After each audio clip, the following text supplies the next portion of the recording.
Thomas the tank engine was feeling bright and cheerful. It was a splendid day. "Good morning," he whistled to some cows, but the cows didn't reply. "Never mind," said Thomas. "They're busy with their breakfast." Next, he saw Bertie. "Hello, Bertie. Care for a race today?" But all Bertie could say was, "Ouch! That's another hole in the road." "I'm sorry, Bertie," smiled Thomas. Thomas was still in good spirits when Bertie arrived at the next station. "Bad luck, Bertie. Now, if you were a steam engine, you would run on a pair of reliable rails." "Huh," replied Bertie. "The railway was supposed to deliver tar to mend the road 2 weeks ago. You can't trust a thing that runs on rails." "I run on rails. You can trust me, Bertie.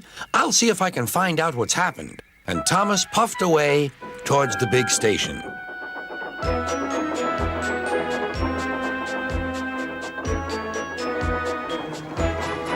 James was snorting about in the yard. "It's too bad," he grumbled. "Percy goes to work at the harbor and I do his job, here, there, and everywhere. Take that!" "Oh," groaned the freight cars, "just you wait. We'll show you."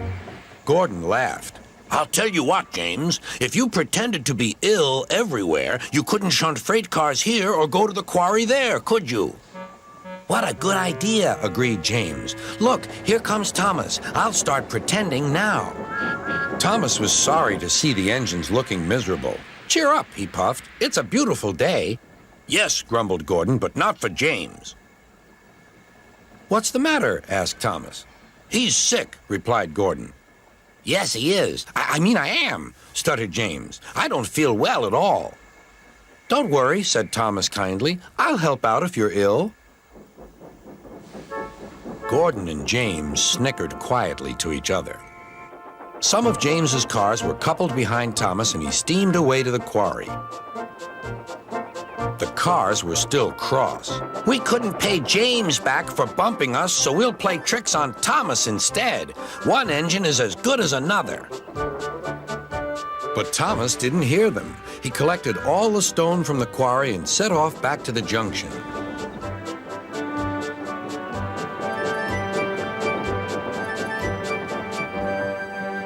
Danger lay ahead. "Now for our plan," giggled the cars. "Go faster, go faster." They pushed Thomas over the switches. "Slow down," called Thomas's driver and applied the brakes.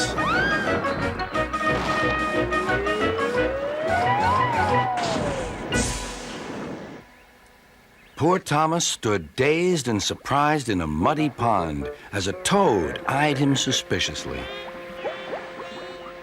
"Bust my buffers," muttered Thomas. "The day started so well, too." Duck pulled away the cars, and Edward helped Thomas back to the junction. Suddenly, Thomas remembered the missing tar. He told Edward all about it. "That's strange," said Edward. "A car full of tar has been left at my station. That must be it. Driver will make sure it gets to Bertie now."